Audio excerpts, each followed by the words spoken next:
Did in your marriage came up and what Taylor said, you're doing the right, like, what did she say? You're doing the right thing. She Like, said don't put it. if your partner doesn't want to be on the show, then don't put him on the show. Don't force anybody. Good marriage advice from Taylor Armstrong, right?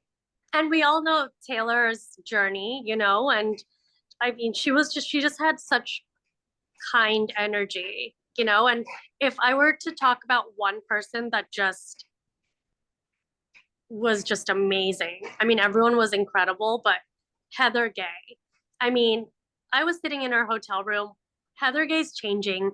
We're just talking about life and dating. And I'm just like, is this actually happen? Like, Heather Gay's asking me what she should wear. And I'm just sitting in her hotel room. And we both happened to be in the hallway. And Meredith Marks came. And Heather Gay was like, hey, Meredith, this is Anisha from Family Karma. And Meredith's like, hi. And she's like, well, we're going to go to the room and have a chat. And Meredith's like, okay, well, I'm going to go take a nap. And that just happened. And I just walk into Heather's room and she asks me like what I should wear. And we're just talking about like Scottsdale and being, she's from Utah and we have a lot in common, Salt Lake City and Family Karma, because we both grew up with these like, strict cultures, right? Like being Mormon, you grew up, not being allowed to do a lot of things. And so we had that connection, but it was just so surreal. Like, okay, Meredith Marks just said she's going to take a nap. And now I'm sitting with Heather Gay and you're like gossiping. you're like I'm in an episode of Salt Lake Housewives here. Like, what's going on? And she's like changing. And it's just wild. I'm just sitting here and I was like, wow, like everyone was just so normal. No one was pompous. I mean, everyone was so kind. And that's what I want everyone to know. Like maybe these people, they all have their lives and they're all on these shows. But from Sonia Morgan to Luanne, I mean, everyone was so gracious. You didn't meet anyone that was the opposite of Heather, where you're like, this person was so full of themselves. Housewives of Dubai, I mean, they're all so stunning. Like, for me, I think everyone's beautiful, but I was really starstruck by how beautiful Luanne was. Like she's just, I really like tall people and biased, and like she's like a supermodel. Luanne is literally in person drop dead gorgeous. I would agree. Like you're just like, what's this is like everyone's beautiful, but Luanne, I'm just like, she has a presence. I can't explain it, but maybe it's because she's like 6 foot. So that was your starstruck moment of BravoCon. Yeah, and shout out to Golnessa and Reza and MJ who've treated Family Karma like we're their little brothers and sisters. They're amazing. Well, like in a way you are. I mean, like when you look at like Shah's Sunset and Family Karma and like Bling Empire on Netflix, like where do you think reality TV is in terms of like, representation these days? I still think we have a long way to go because for me, I think once people watch our show, then they're hooked.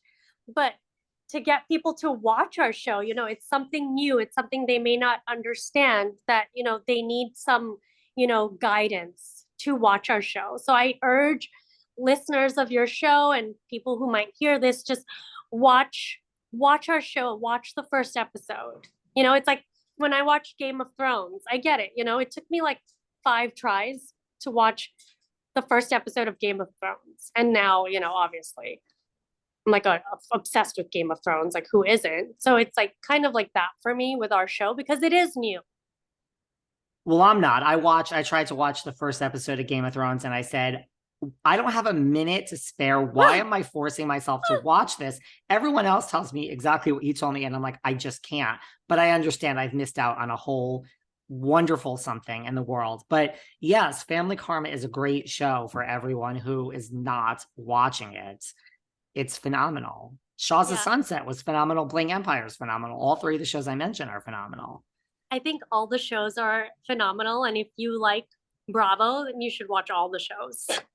What do you think, like, what do you want people to take away as they watch Family Karma? Because it does show, listen, there's drama, it's fun, but it does show a lot of like Indian cultures that I think if people aren't aware of, like they are getting access to. Yeah, I want people to uh understand our culture, that what you're going to get from our show you're not going to get from any other show on television. First of all, we're the only all Indian cast in American television history to this day. Thank you to Bravo for making that happen and giving us a platform. And we have the generations, you have the families, you have all the parents and the grandparents, and you don't have that on any other show.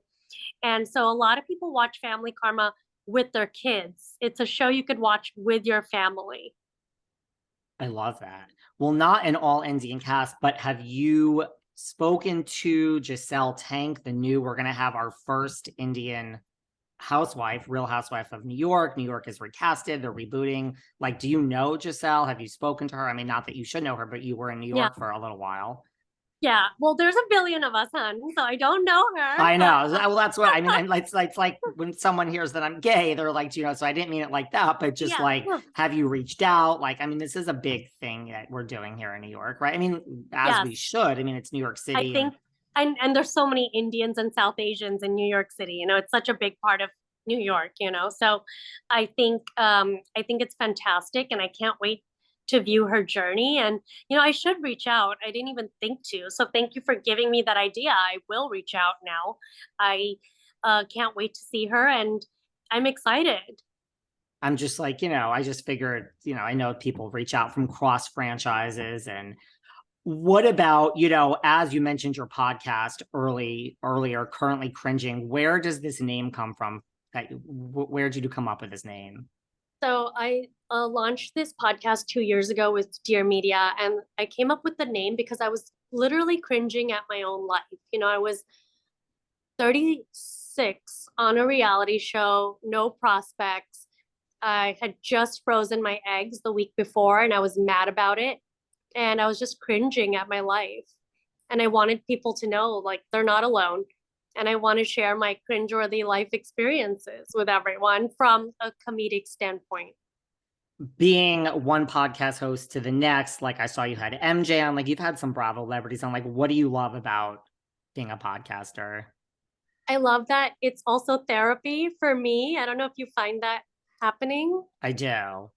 And I love talking to the listeners, intimately, because you can watch me on a show, but, I can actually talk about my wedding and my husband and all those things on my podcast because it's not visual. So you're getting a lot of details